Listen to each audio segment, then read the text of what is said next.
Hey guys, Level Cap here, and today in gaming we have new info about the Battlefield 2042 Open Beta, World War III's Veteran Alpha is available for preloading, Insurgency Sandstorm launched on console, and much more.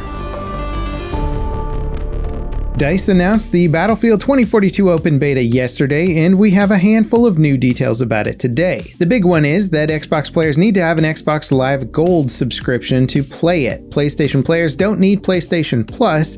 This info comes from Bravo Intel, not DICE or EA, so it might be inaccurate or subject to change. Either way, it's probably not that big of a deal for most players. If you own a console, chances are you have whatever subscription service that they also offer. Crossplay will be available in the beta, but you won't be able to party up with friends on different platforms. That info comes from leaker Tom Henderson.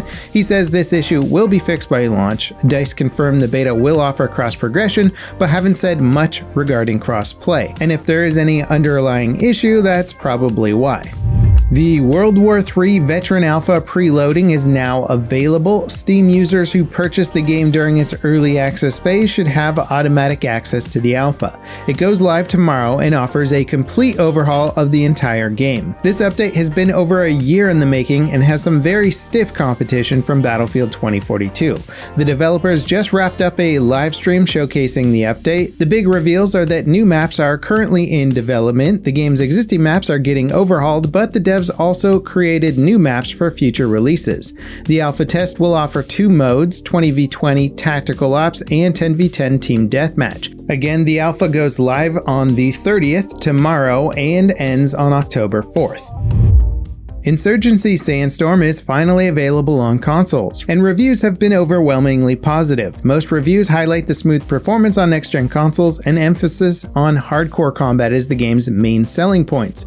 Unfortunately, last-gen console owners are locked to a maximum of 30 FPS. It's an odd choice considering the game runs at 4K 30 FPS on the PlayStation 4 Pro and Xbox One X, which is more or less a similar performance load to 1080p 60 FPS. Considering that there's crossplay between current gen and last gen consoles, there's a pretty big FPS difference between players on one versus the other, and it could cause some grievances. The developers haven't explained why they went for 4K 30 FPS over 1080p 60 FPS, however they did post an update about currently tracking issues. Crashes, audio and texture cutouts, progression bugs, DLC not activating, and the lean button overlapping with optic toggle are all getting addressed. Hopefully they'll look into performance modes for last-gen players. Call of Duty Warzone and Cold War Season 6 is happening despite the imminent release of Vanguard. The cinematic for the new season shows Verdansk getting leveled by underground bombs. Teasers and data mines have hinted at the eventual destruction of Verdansk all year. When the Cold War integration for the Warzone map launched, it overhauled the map with the 1980s theme as part of a flashback. Considering Vanguard is set in World War II and is bringing a new map to Warzone, it seems likely that Season 6 will mark the end of Verdansk for a while. It also seems likely that the sequel of Modern Warfare will introduce a present-day version of Verdansk set after the missile strike that kicked off the Cold War integration. The Season 6 update launches on October 7th. Halo Infinite's community manager responded to concerns about performance and gameplay bugs with the technical playtest. Players have been reporting low FPS, latency, hit registration, and more during the second playtest. The game's community manager says the PC team for Infinite has already fixed or improved many of these problems internally and are guaranteed fixed for launch. The performance issues have been a frustrating bottleneck for many players, especially those on high-end gaming PCs who expect more bang for their buck.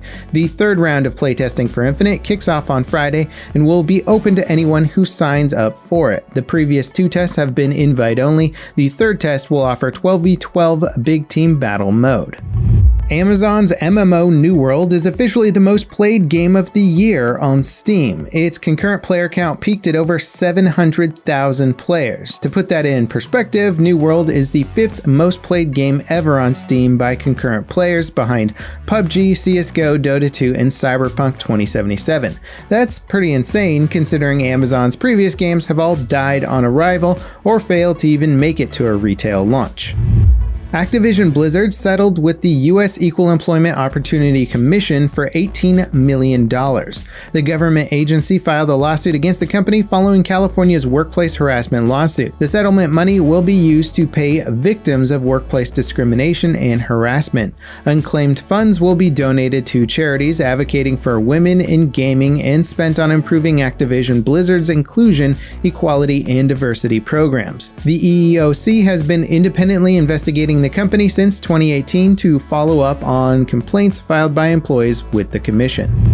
Apex Legends is finally getting in-game events that tie into the game's story. Respawn announced a new series of events called Apex Chronicles. The first to roll out is called Old Ways and New Dawn and focuses on Bloodhound. Players in unranked battle royale matches who pick Bloodhound will have access to missions and objectives they can complete during the match that offer story-based content. Respawn have dabbled with in-game events like this before, but none of them have been tied directly into the battle royale PvP experience.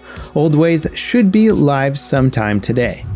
xCloud Gaming is finally coming to Xbox consoles. It's currently available to a random selection of Xbox insiders and offers the service's full roster of streamable titles. xCloud Gaming is currently available on most devices via a browser app, including iOS and Android devices. It's proven to be a pretty solid experience for people with fast internet connections, but your mileage will certainly vary. Before we get to our final story today, let us know what you think of the upcoming World War III Veteran Alpha. Do you guys think the game has a shot at staying relevant in Battlefield 2042's shadow? Leave your thoughts in the comments below. Valve is allegedly developing a standalone VR headset. It's codenamed Deckard, like the character from Blade Runner. Based on data mined info, it looks like Deckard will operate as both a PC-connected VR headset and a fully standalone experience similar to the Oculus Quest. It runs on ARM-based hardware and offers games through the Linux-based Steam OS. One of the most significant advancements Valve are making with Deckard is inside-out tracking. The Valve Index and Vive both use external tracking devices called lighthouses to position the headset in world space.